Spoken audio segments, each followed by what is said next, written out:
Hello दोस्तों, स्वागत है आपका हमारे यूट्यूब चैनल पर। आज हम आपको डी फार्म सेकेंड ईयर का सब्जेक्ट कम्युनिटी फार्मेसी जिसका chapter number 9 community pharmacy management के बारे में बात करेंगे। तो दोस्तों, हमने चैप्टर नंबर 9 के यानी 2 पार्ट्स को कंप्लीट कर दिया है। अगर आपने नहीं देखा है तो आप हमारे चैनल की प्लेलिस्ट में जाइए, वहाँ से उन 2 प्रीवियस वाले पार्ट्स को पढ़ सकते हैं। और दोस्तों, ये वाला चैप्टर जो है आपका कम्युनिटी फार्मेसी का, इसके बाद आपका syllabus D pharm second year का कम्युनिटी फार्मेसी का पूरा कंप्लीट हो जाएगा। तो दोस्तों, अगर वीडियो अच्छी लगे तो वीडियो को लाइक कर देना और हमारे चैनल को सब्सक्राइब करके ज़्यादा से ज़्यादा अपने दोस्तों को शेयर कर देना और अपने कॉलेज ग्रुप में भी वीडियो को शेयर कर देना। और दोस्तों, कम्युनिटी फार्मेसी का जब आपका सिलेबस ये कंप्लीट हो जाएगा, फिर साथ में ही इसके मॉडल पेपर भी हम आपको बताएंगे। उन मॉडल पेपर को ही हम जो आपकी यानी कम्युनिटी फार्मेसी की प्लेलिस्ट है उसमें लगा देंगे। यानी आपका कम्युनिटी फार्मेसी का जो मॉडल पेपर बताएंगे उसको भी हम इसमें लगा देंगे कम्युनिटी फार्मेसी में। और जो भी मल्टीपल आपको पढ़ाएंगे कम्युनिटी फार्मेसी के, या तो उनकी अलग प्लेलिस्ट बना देंगे या कम्युनिटी फार्मेसी की प्लेलिस्ट में ही उन मल्टीपल चॉइस को भी हम ऐड कर देंगे। प्रॉपर चैप्टर वाइज आपके मल्टीपल चॉइस बताएंगे, जो भी इंपॉर्टेंट क्वेश्चन होंगे उनको बताएंगे और जितना आपका मॉडल पेपर होगा उसको बताएंगे। इसी प्रकार के यानी आपके जितने भी अदर सब्जेक्ट हैं उनका भी हम सिलेबस कंप्लीट कराने के बाद मॉडल पेपर, मल्टीपल चॉइस और इंपॉर्टेंट क्वेश्चन के बारे में अच्छे से बात करेंगे। और आपको हम बताएंगे कि एग्जाम में किस तरीके से आप लिखेंगे और किस तरीके से आपको नंबर अच्छे मिलेंगे। टोटल इन्फॉर्मेशन आपको देव फार्मेसी पर दी जाएगी। तो दोस्तों, मेरे चैनल को ज़्यादा से ज़्यादा शेयर करते रहिए, अपने कॉलेज ग्रुप में वीडियो को शेयर करते रहिए। और देखिए दोस्तों, हमने एक व्हाट्सएप ग्रुप बनाया है जिसकी ज्वाइनिंग फीस 199 रुपये है। उसमें आपको मल्टीपल चॉइस की पीडीएफ मिलेगी, आपका जो भी सिलेबस होगा उसकी पीडीएफ मिलेगी और जो भी आपके डाउट्स हैं उनको हम क्लियर करते हैं। तो दोस्तों, अगर आपको ज्वाइन होना है तो स्क्रीन पर मेरा नंबर लिखा हुआ है और डिस्क्रिप्शन बॉक्स में लिंक भी दी गई है, आप वहाँ से ज्वाइन हो सकते हैं। और उसके बाद दोस्तों, अब स्टार्ट करते हैं जो भी आपका टॉपिक रह गया है चैप्टर नंबर 9 के अंदर। यानी प्रीवियस वाले पार्ट्स में हमने legal requirement of setup of pharmacy के बारे में बात किया था, साइट सिलेक्शन रिक्वायरमेंट भी पढ़ा दिया है, फार्मेसी डिज़ाइन एंड इंटीरियर के बारे में भी हमने अच्छे से बताया है, वेंडर सिलेक्शन एंड ऑर्डरिंग के बारे में बताया था। और इससे प्रीवियस वाले पार्ट में हमने प्रोक्योरमेंट, इन्वेंट्री कंट्रोल मेथड के बारे में बात की थी और इन्वेंट्री मैनेजमेंट के बारे में बात की थी। तो इस वीडियो में हम स्टार्ट करते हैं फाइनेंशियल प्लानिंग एंड मैनेजमेंट। तो फाइनेंशियल प्लानिंग एंड मैनेजमेंट यानी आपको नाम से ही पता लग रहा होगा कि फाइनेंस को किस प्रकार से खर्च करना है, किस प्रकार से फार्मेसी में रुपए को लगाना है, किस प्रकार से मेडिसिन को यानी मंगाना है।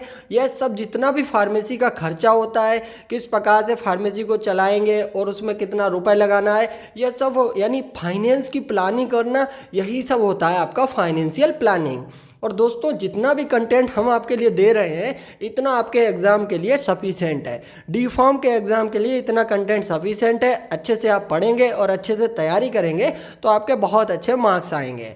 तो फाइनेंशियल प्लानिंग में हमने क्या लिखी है थ्योरी, देखिए दोस्तों, फाइनेंशियल प्लानिंग एक प्रोसेस होती है मनी को कलेक्ट करने की। यानी जो फाइनेंशियल प्लानिंग होती है यह एक प्रकार की प्रोसेस होती है मनी को कलेक्ट करने की, और मनी का सही तरीके से कम्युनिटी फार्मेसी को ओपन करने में कहाँ किया जाए। यानी कम्युनिटी फार्मेसी को आप ओपन कर रहे हैं लेकिन आपको ये नहीं पता है किस तरीके से उसमें रुपए खर्च करना है और किस तरीके से मेडिसिन मंगाना है। तो आपके पास पूरी प्लानिंग होनी चाहिए कि किस तरीके से आपको यानी मनी को यानी खर्च करना है और मनी को कलेक्ट करना है।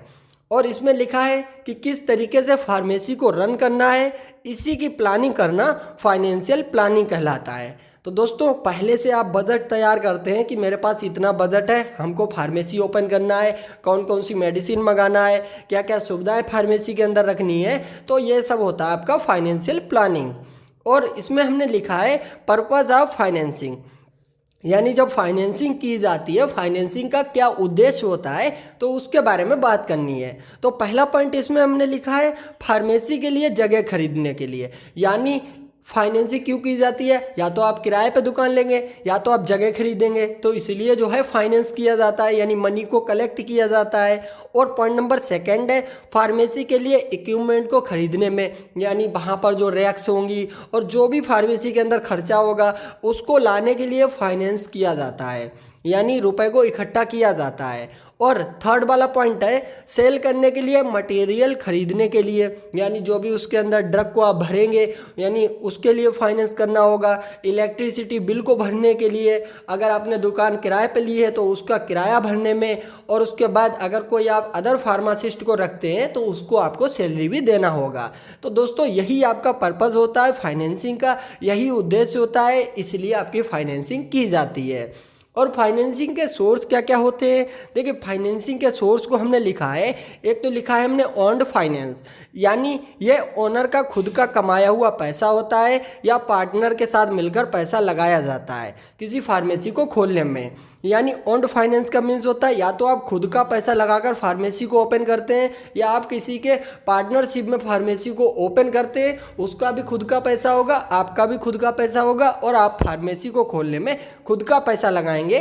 तो ये आपका होता है, एक तो होता है ओन्ड फाइनेंस, यानी आपके पास पहले से ही पैसा है तो आप उसको लगाते हैं फार्मेसी को ओपन करने में। और उसके बाद एक होता है आपका लोन फाइनेंस, जिसको कहते हैं बरोड फाइनेंस।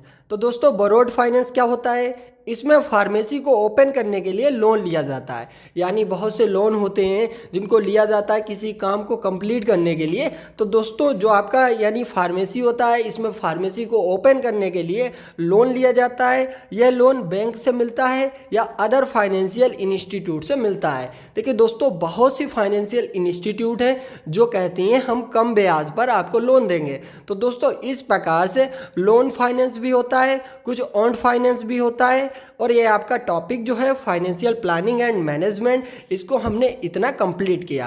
तो दोस्तों इतना कंटेंट आपके लिए सफिशिएंट है। एग्जाम में क्वेश्चन ज़्यादा नहीं पूछा जाता है क्योंकि ये आपका फाइनेंस वाला क्वेश्चन है तो सब लोग लिख सकते हैं। और उसके बाद दोस्तों यानी जब एग्ज़ाम आता है तो एग्ज़ाम में आपके मोस्ट इंपॉर्टेंट क्वेश्चन दिए जाते हैं। यानी आपको पढ़ना तो सब कुछ होता है लेकिन जो मोस्ट इंपॉर्टेंट होता है वह हमेशा मोस्ट इंपॉर्टेंट ही रहता है। और उसके बाद बात करते हैं अकाउंटेंसी इन कम्युनिटी फार्मेसी, यानी इसमें आपके टॉपिक जो हैं जो डे बुक है और केस बुक, इसको यानी वो पॉइंट्स में दे देंगे और कह देंगे कि डिफाइन करिए डे बुक क्या होती है और उसके बाद केस बुक क्या होती है। तो दोस्तों ये वाला आपका टॉपिक इम्पॉर्टेंट है और इम्पॉर्टेंट है, इसको आप अच्छे से पढ़ सकते हैं।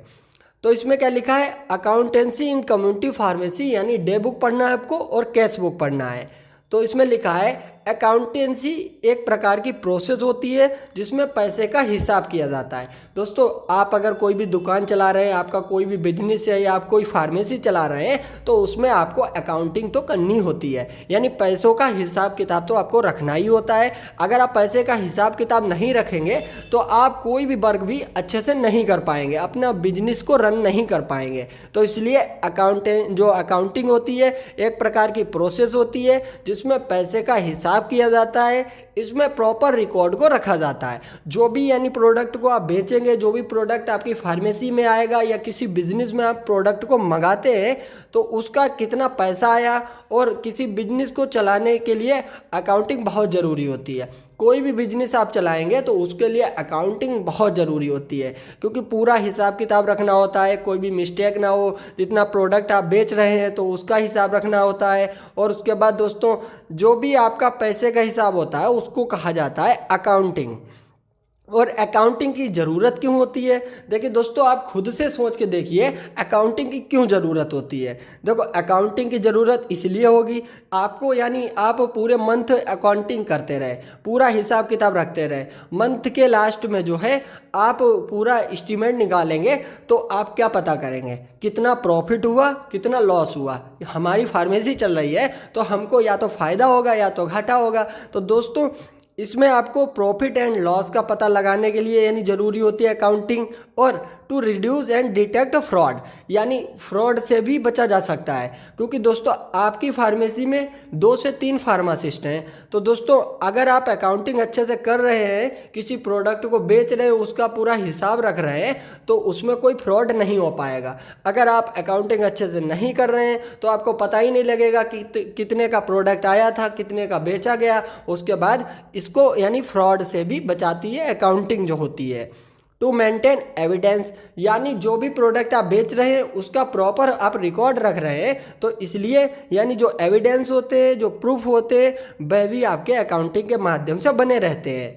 और फाइनेंशियल जो एनालिसिस होती है, यानी फाइनेंस का टोटल एनालिसिस भी अकाउंटिंग के माध्यम से किया जाता है। तो दोस्तों ये होती है आपकी अकाउंटिंग। और उसके बाद अकाउंटिंग के अंदर आपका टॉपिक है डे बुक और कैश बुक। डे बुक क्या होती है और कैश बुक क्या होती है? देखिए, डे बुक से पता लग रहा है दिन भर में जो आपने जो भी प्रोडक्ट को बेचा है उसको उस बुक में नोट करते हैं, डायरी में नोट करते हैं, तो उसको कहा जाता है डे बुक। और कैश बुक क्या होती है? कैश बुक वह होती है जिसमें यानी जो भी रुपयों का हिसाब रखा जाता है, मनी का हिसाब रखा जाता है, उसको कहा जाता है कैश बुक। अब इसको आप 1 पेज का भी लिख सकते हैं, 2 पेज का भी लिख सकते हैं और 5 पेज का भी लिख सकते हैं। आपको बस टॉपिक समझ में आएगा तो आप इसको बनाकर लिख पाएंगे। और देखिए दोस्तों, आप जो पढ़ रहे हैं वह एग्जाम में आप नहीं लिख पाएंगे, क्योंकि दोस्तों अगर आपको टॉपिक समझना है, आप टॉपिक समझ जाते हैं तो उसके बाद आपसे जितना बोलेगा, यानी एग्जामिनर जितना बोलेगा, जो भी पेपर बोलेगा, कितने नंबर का लिखना है, कितना पेज लिखना है, आप सब कुछ लिख देंगे। लेकिन जब आपको टॉपिक ही समझ में नहीं आएगा, जैसे अब हमने इसमें 5 लाइनें लिखी हैं, तो अगर आप 5 लाइनों को रट लेंगे तो एग्जाम में जो है आप 5 लाइनें थोड़ी ना लिखेंगे। आपको लगभग शॉर्ट जो है आपको 1 पेज लिखना या आधा पेज तक तो डिफाइन करना ही है, अगर आपका शॉर्ट नोट पूछता है। तो इसमें क्या पूछा गया है? Day book. यह एक प्रकार की बुक होती है जिसमें फार्मेसी से रिलेटेड जो भी ट्रांजैक्शन किया जाता है, जो भी ड्रग की सेल की जाती है, जो भी ड्रग की परचेज की जाती है, वह सब रिकॉर्ड जो होता है वह डे बुक में डेली नोट करना होता है। यानी डे बुक आपकी होती है डेली वाली बुक, जिसमें आप यानी कोई ड्रग बेच रहे हैं, कोई फार्मेसी के अंदर ड्रग आई है, और जो भी रिकॉर्ड होता है फार्मेसी से रिलेटेड आप डेली उसको नोट कर रहे हैं। जिस डायरी में नोट कर रहे हैं उसको कहा जाता है डे बुक। अब डे बुक जो होती है, डे बुक, उसके बाद बात करते हैं कैश बुक क्या होती है।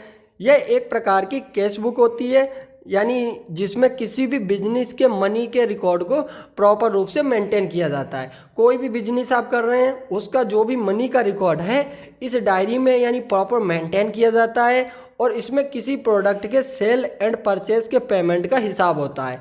यानी उसमें आप यानी जो आपकी डे बुक है, आपने कोई मेडिसिन बेची तो उसको भी नोट कर देते हैं कि पैरासीटामोल आपने 5 टैबलेट बेची हैं। लेकिन इसमें कैश बुक में आपको क्या करना होता है, यानी आपने पैरासीटामोल 5 टैबलेट बेची हैं तो दोस्तों उसका यानी कितना पेमेंट होता है, कितना उसका रुपए बनता है, उसको सब नोट करेंगे। यानी इसमें कैश का हिसाब रखते हैं। और उसके बाद बैंक डिपॉजिट एंड विड्रॉल का रिकॉर्ड होता है, यानी कितना आपने बैंक में डिपॉजिट किया, कितना विड्रॉल किया, ये सब रिकॉर्ड आपका होता है कैश बुक के अंदर। तो दोस्तों अकाउंटिंग इन कम्युनिटी फार्मेसी, जिसमें टॉपिक आपने देखे डे बुक और कैश बुक, बहुत अच्छे टॉपिक है। अगर आप इनको समझेंगे तो आप अच्छे से लिख पाएंगे और एग्जाम में अगर पूछा जाएगा तो गारंटेड आप जो है डिफाइन कर पाएंगे। फिर बात करते हैं introduction to pharmacy operation software useful and ability. ये टॉपिक हमने आपको यानी हॉस्पिटल फार्मेसी के अंदर भी पढ़ाया है, क्योंकि दोस्तों ये आपका डिजिटल इंडिया हो चुका है, तो इसके अंदर जो है सॉफ्टवेयर्स का यूज़ होता है। फार्मेसी के अंदर सॉफ्टवेयर का यूज़ होता है। बहुत से ऐसे सॉफ्टवेयर आते हैं जो बिल बनाने के काम आते हैं, प्रिस्क्रिप्शन को तैयार करने के काम आते हैं। तो दोस्तों वही टॉपिक इसमें दिया गया है, introduction to pharmacy operation software useful and ability. जो आपकी अवेलेबिलिटी होती है उसके बारे में लिखना होता है। तो इसमें क्या हमने डिफाइन किया है, फार्मेसी ऑपरेशन सॉफ्टवेयर एक तरीके के सॉफ्टवेयर प्रोग्राम होते हैं। जो आपके फार्मेसी ऑपरेशन सॉफ्टवेयर होते हैं ये एक प्रकार के सॉफ्टवेयर प्रोग्राम होते हैं जो फार्मासिस्ट को फार्मेसी एक्टिविटी को मैनेज करने में हेल्प करते हैं। यानी ये आपके सॉफ्टवेयर होते हैं फार्मासिस्ट को बहुत ज़्यादा हेल्प करते हैं जो भी फार्मेसी के अंदर एक्टिविटी हो रही है। और ये सॉफ्टवेयर फार्मासिस्ट के लिए टाइम की बचत करते हैं। बहुत से सॉफ्टवेयर मार्केट में अवेलेबल हैं जो फार्मेसी की नीड को पूरा करते हैं। दोस्तों मार्केट के अंदर बहुत से यानी आपके सॉफ्टवेयर आ चुके हैं जो फार्मेसी की टोटल जो भी नीड है उसको पूरा करते हैं। जैसे प्रिस्क्रिप्शन तैयार करना है, जो भी बिल तैयार करना है, और कोई भी अकाउंटिंग करनी है, इसके लिए अलग अलग सॉफ्टवेयर्स आते हैं जिनका यूज़ करके फार्मासिस्ट का टाइम की भी बचत होती है, मिस्टेक्स भी कम होती हैं और बहुत जल्दी काम हो जाता है। तो दोस्तों ये होता है आपका introduction to pharmacy operation software. फिर हमने लिखा है फार्मेसी ऑपरेशन सॉफ्टवेयर में कुछ की फीचर होने चाहिए। यानी जो भी आप अपनी फार्मेसी के अंदर सॉफ्टवेयर ले रहे हैं तो उसके अंदर कुछ फीचर होने चाहिए। तो भाई कौन कौन से फीचर होने चाहिए, तो इसमें हमने लिखा है एक बिलिंग का फीचर होना चाहिए। यानी एक अच्छे सॉफ्टवेयर में बिलिंग की फैसिलिटी होनी चाहिए। और जो बिलिंग रिकॉर्डिंग की फैसिलिटी होनी चाहिए। यानी आप ड्रग बेच रहे हैं उसके लिए अगर आप कोई सॉफ्टवेयर यूज़ कर रहे हैं तो उसमें बिलिंग की फैसिलिटी होनी चाहिए, बिलिंग रिकॉर्डिंग की फैसिलिटी होनी चाहिए। और सेकंड वाला है इन्वेंट्री मैनेजमेंट, यानी सॉफ्टवेयर में इन्वेंट्री मैनेजमेंट की भी फैसिलिटी होनी चाहिए। दोस्तों हमने प्रीवियस वाले पार्ट में हमने इन्वेंट्री के बारे में बताया, इन्वेंट्री कंट्रोल के बारे में बताया, इन्वेंट्री कंट्रोल जो मेथड होते हैं उनके बारे में बताया और इन्वेंट्री मैनेजमेंट के बारे में भी बताया। तो दोस्तों इन्वेंट्री मैनेजमेंट क्या होता है, जो इन्वेंट्री कंट्रोल के मेथड बताए थे उनको कंट्रोल करने का जो वर्क करती है वह आपकी इन्वेंट्री मैनेजमेंट होती है। तो इसके अंदर जो होता है यानी जो सॉफ्टवेयर होते हैं उनके अंदर इन्वेंट्री मैनेजमेंट का भी यानी फैसिलिटी होना चाहिए, यानी भाई इन्वेंट्री कंट्रोल के जितने भी मेथड हैं उनको कंट्रोल कर पाए सॉफ्टवेयर के अंदर, ऐसी फैसिलिटी होनी चाहिए। और पॉइंट नंबर 3 लिखा है प्रिस्क्रिप्शन स्कैनिंग फैसिलिटी, यानी एक गुड सॉफ्टवेयर में प्रिस्क्रिप्शन स्कैनिंग की फैसिलिटी होनी चाहिए जिससे फार्मासिस्ट के टाइम की बचत होती है। दोस्तों प्रिस्क्रिप्शन स्कैनिंग फैसिलिटी का मीन्स यानी कोई भी प्रिस्क्रिप्शन अगर फार्मेसी के अंदर आता है तो ऐसे ऐसे सॉफ्टवेयर हैं उसको उसमें स्कैन करते हैं, उसके बाद मेडिसिन की लिस्ट बनकर यानी सॉफ्टवेयर पर आ जाती है। तो दोस्तों ये फैसिलिटी होनी चाहिए। अकाउंटिंग की फैसिलिटी होनी चाहिए, इसमें हमने लिखा है it should have accounting facility of pharmacy transaction, यानी फार्मेसी के अंदर जो भी ट्रांजैक्शन हो रहा है उसका पूरा रिकॉर्ड करने की फैसिलिटी सॉफ्टवेयर के अंदर होनी चाहिए। तो दोस्तों ये आपकी कुछ फैसिलिटीज़ हैं जो आप फार्मेसी के अंदर अगर कोई सॉफ्टवेयर का यूज़ करना चाह रहे हैं तो उसके अंदर इतनी फैसिलिटीज़ होना आवश्यक है। और इनके यूज़फुल क्या है यानी यूज़फुलनेस क्या है, तो इसमें लिखा है यह सॉफ्टवेयर फास्ट सर्विस प्रोवाइड करते हैं, यानी जिन सॉफ्टवेयर का आप यूज़ कर रहे हैं ये सॉफ्टवेयर जो होते हैं फास्ट सर्विस प्रोवाइड करते हैं। और उसके बाद दोस्तों यानी फार्मासिस्ट का टाइम बचाते हैं, जो फार्मासिस्ट का टाइम होता है उसको भी बचाते हैं, एक्सपायर्ड ड्रग का पता लग जाता है और ये सॉफ्टवेयर मेडिकल फ्रॉड को प्रिवेंट करते हैं, यानी मेडिकल के अंदर जो भी फ्रॉड हो रहा है उसको प्रिवेंट करने का वर्क भी करते हैं जो आपके यानी सॉफ्टवेयर होते हैं।